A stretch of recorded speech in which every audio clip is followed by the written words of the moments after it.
Hello friends, welcome to your own channel UPSC Decoded and welcome back to the Hindu editorial analysis in 15 minutes. दोस्तों आज के session को शुरुआत करने से पहले आपको एक छोटी सी बात बता दूं पहले कि what is the purpose of the Hindu editorial analysis in 15 minutes. तो जो हमारे जो फोकस हैं वो दो फोकस हैं basically. One is to provide you quality content and the second is to ensure that your time is saved. अब दोनों चीजें, quality content, what is most relevant for exam, and saving of time can be done in two ways. One way is that you yourself read all the articles, all the content of the editorials. That will take around 45 minutes, maybe even an hour or so. एक तो हो गया वो तरीका, खुद से आपने पूरे एडिटोरियल्स किए from cover to cover and then you identify कि कौन से आर्टिकल्स आपके एग्जाम के लिए यूजफुल है और कौन से नहीं है. दूसरा तरीका क्या है, कोई और आपके बिहाफ पे पढ़े who has a good understanding of the articles already, about the issues already, and what is relevant or what is not relevant for your exam, and let that person decide what is important for your exam, and in a short time that person would explain to you, so that way you are ensuring that you are only doing the most relevant part, and secondly you are also saving a lot of time. Okay तो शुरू करते हैं दोस्तों, but उससे पहले एक request है, please do subscribe to the channel because this channel is for you the aspirants and also don't forget to like the video. तो शुरुआत करते हैं, देखते हैं पहला आर्टिकल क्या है. The first article that we have over here is this, the science teaching and rationality India needs. The novel corona virus crisis has fully revealed the price to be paid in the neglect of education and health. Prima facie it appears the article is really important from exam point of view और GS2 में आपके काम आएगा, isn't it? देख के ये लग रहा है कि GS2 में काम आएगा ये आर्टिकल, बट ऐसा नहीं है, because the author has in a very haphazard way talked about a lot of things which is not really important from your exam perspective. आपके एग्जाम में इसमें से एटलीस्ट कुछ नहीं आने वाला. हेल्थ और एजुकेशन से के बारे में नहीं है, वो कुछ और ही और है अगर आप आर्टिकल को पढ़ोगे, कोरोना वायरस को, और कुछ इन्होंने एग्जांपल्स वगैरह दिए हैं. बट इनका जो जिस्ट है, जिस्ट ये बोल रहे हैं यहाँ पे कि ultimately we have to be more practical. The education system has to be more practical rather than theoretical, और हमको हेल्थ और एजुकेशन में भी कुछ फंडामेंटल चेंजेस करने पड़ेंगे. ये इनका अल्टीमेट जजमेंट है. Otherwise if you go through the article, this is not important from the exam perspective. The second one, forget play, the machine needs to be scrapped.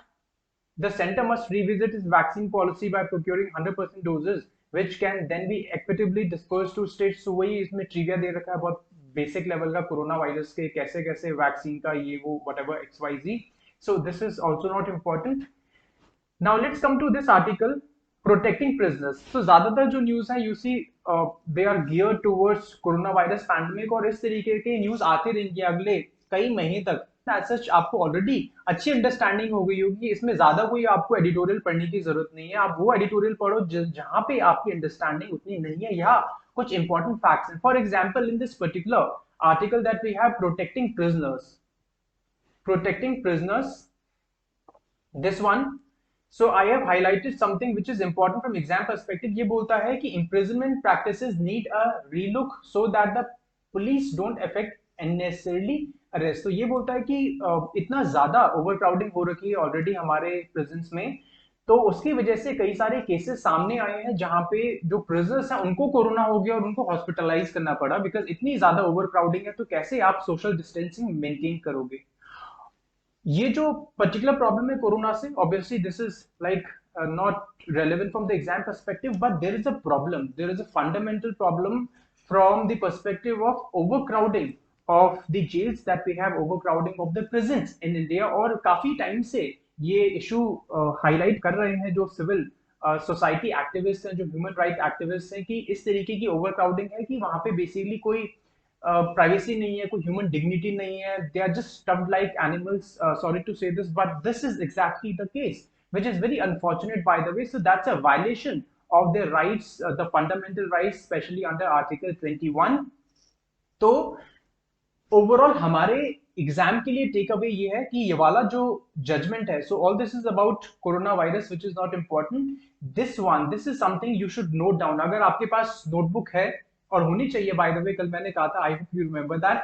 So notebook में अभी के अभी note कर लीजिए, Arnesh Kumar versus state of Bihar, because ये जो topic है it's a सब part of the judicial reforms in India. Judicial reforms and legal reforms का पार्ट है, GS2 में आपको हेल्प करेगा पॉलिटी एंड गवर्नेंस में।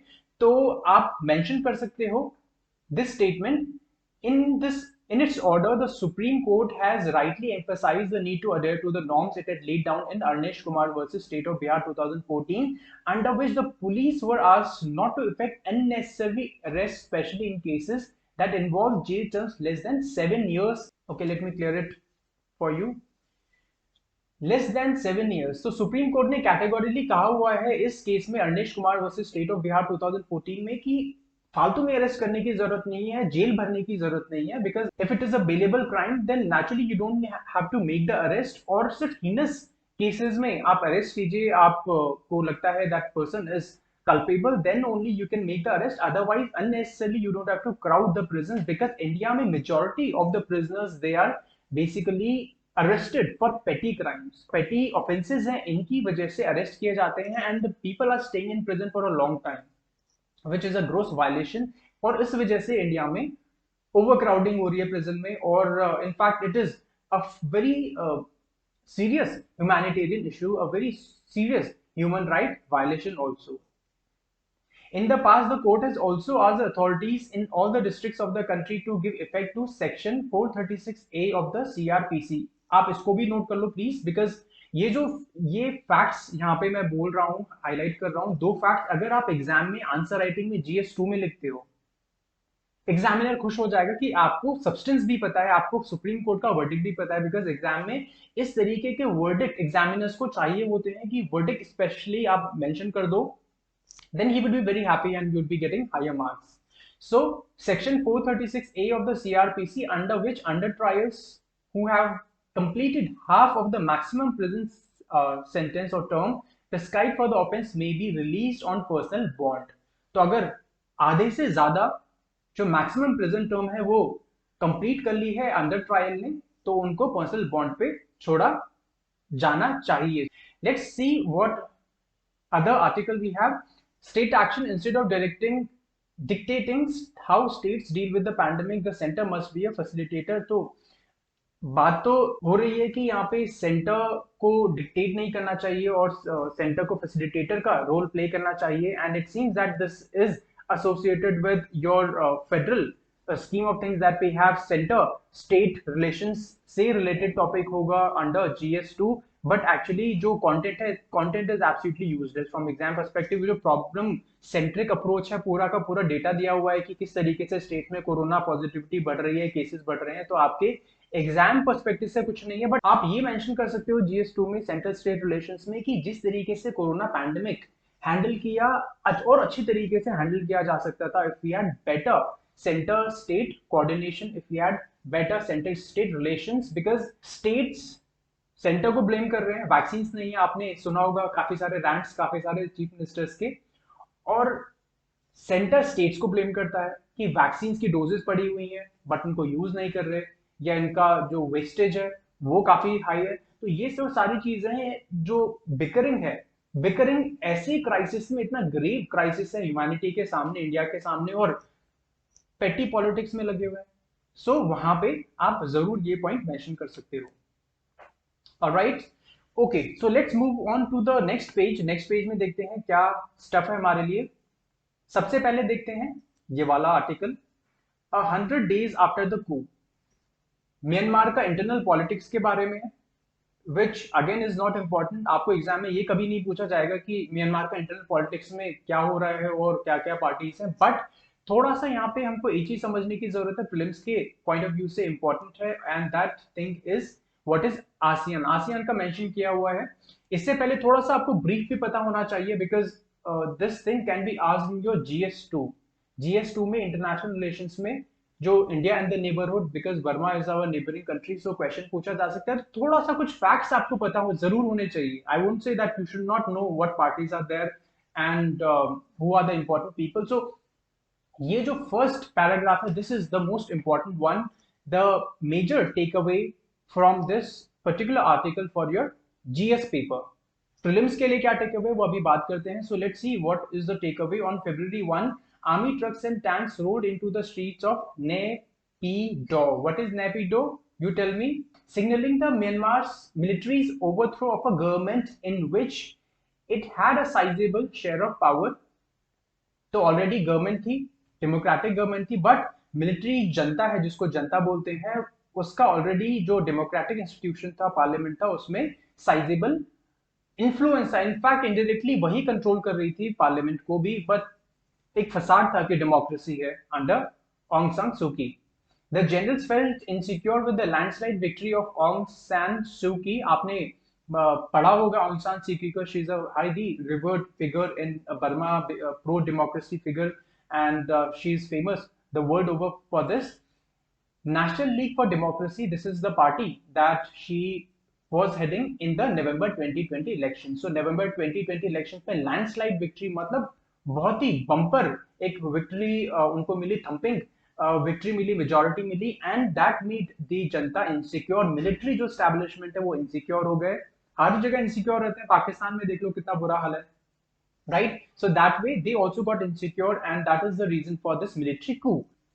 Now another thing from the prelims perspective over here दोस्तों is the ASEAN mediation. So ASEAN भी mediate कर रहा है, because you would perhaps know that this ASEAN body, Myanmar is a member of this very important body of the Southeast Asian nations, and this grouping is acting as this mediator between Myanmar, the military junta on the one hand, and the West on the other, or overall the international community on the other. So कौन कौन से countries हैं आपको पता होना चाहिए ASEAN के बारे में, और इनका क्या जियोग्राफिकल लोकेशन एग्जैक्टली, कौन कौन से कंट्रीज यहाँ पे लैंडलॉक्ड है. तो आपको ये भी पता होना चाहिए कि उनकी कैपिटल्स कौन कौन सी हैं, और कैपिटल्स का रिलेटिव पोजीशन क्या है. बिकॉज प्रीवियस में एक क्वेश्चन पूछा था जहाँ पे कुछ कैपिटल्स को मेंशन किया था, और ये पूछा हुआ था कि नॉर्थ से साउथ में इनका लोकेशन है, इनको अरेंज करो. तो इस तरीके के क्वेश्चन भी पूछे जा सकते हैं, and it is very confusing also for a lot of aspirants. So UPSC might ask a question.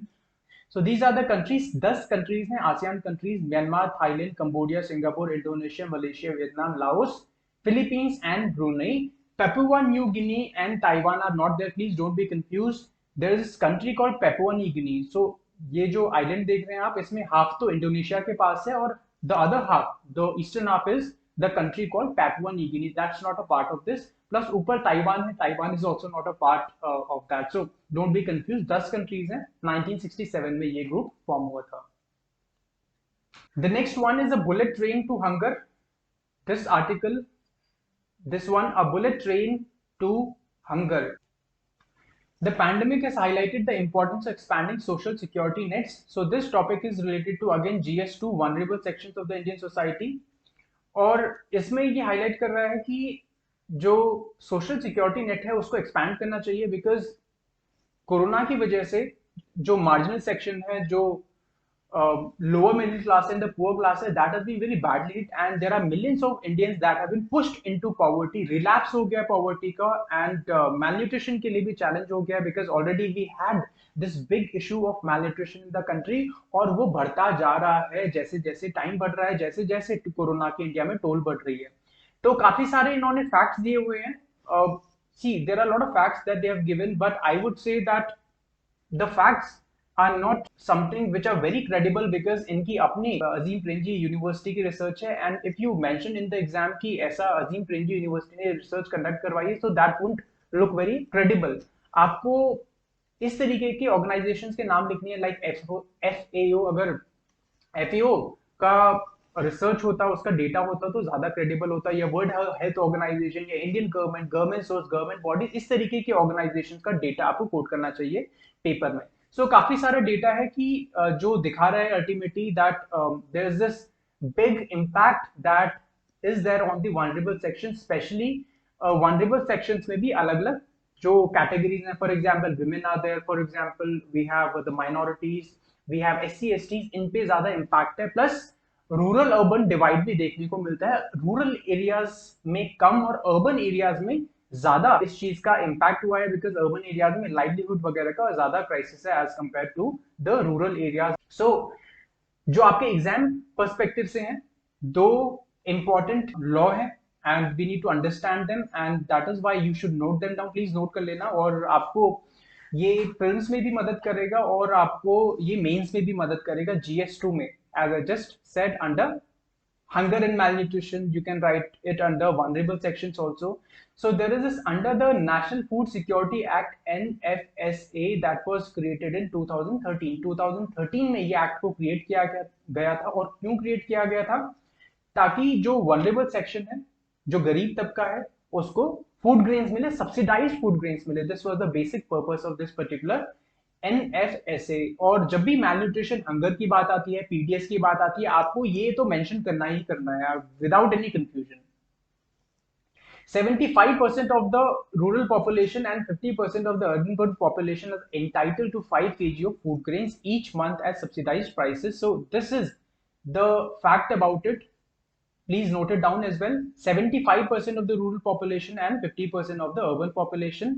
So this is National Food Security Act. Then we have प्रधानमंत्री गरीब कल्याण योजना. तो प्रधानमंत्री गरीब कल्याण योजना सरकार ने 2020 जून में स्टार्ट की थी, ताकि जो लोग कोरोना के विक्टिम्स हैं, victims as in the vulnerable section that we have, the migrants and the labours and the poor and the vulnerable, they have some sort of cushion. तो दो इसमें कंपोनेंट है प्रधानमंत्री गरीब कल्याण योजना. एक कंपोनेंट है फूड सिक्योरिटी का और दूसरा कंपोनेंट है कैश ट्रांसफर का. प्रधानमंत्री गरीब कल्याण योजना का जो फूड ग्रेन्स वाला कंपोनेंट है, इसकी ये बात कर रहा है that this is insured that we have expanded food security net after the national lockdown was restricted to only those that were already covered by NFSA. तो ये बोल रहे हैं NFSA का ऑलरेडी एक पर्टिकुलर सेगमेंट है जहां पे एक्सक्लूजन एरर्स हो सकते हैं, काफी सारे उसके बियॉन्ड हो सकते हैं जो इनको जरूरत हो, बट NFSA तो बिल्कुल टारगेटेड है, राइट. और ये जो प्रधानमंत्री गरीब कल्याण योजना है, that targets again the same people under NFSA. इनका दोबारा से NFSA के अंडर में ही ये है. तो as such it says that we should make it more broad based. ज्यादा broad based होना चाहिए प्रधानमंत्री गरीब Kalyan Yojana, rather than just being restricted to the people who are under NFSA. And then it is also said that Antyodaya Anna Yojana cards an additional entitlement of 5 kg of food grains per individual and 1 kg of pulses per household for free was given to those under Antyodaya Anna Yojana. This scheme, this is a part of national food security act. और इस scheme के हिसाब से, अंत्योदय अन्न योजना के हिसाब से, जो पुअरेस्ट है vulnerable section of the Indian society, the poorest BPL category में भी जो सबसे पुअरेस्ट है, सबसे ज्यादा वनरेबल है, सबसे ज्यादा मार्जिनल है, उनको महीने में 35 kg of food grains that would be provided, 3 rupees per kg in the case of rice, and in the case of wheat it will be ₹2 per kg.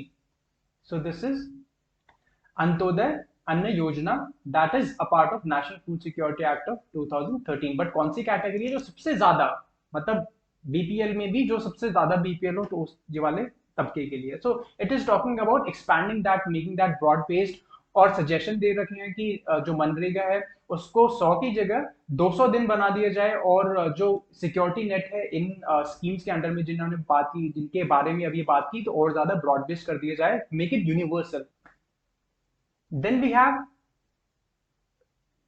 N editorial which is regarding EdTech needs an ethics policy. The privacy of students who use EdTech apps for learning is at risk.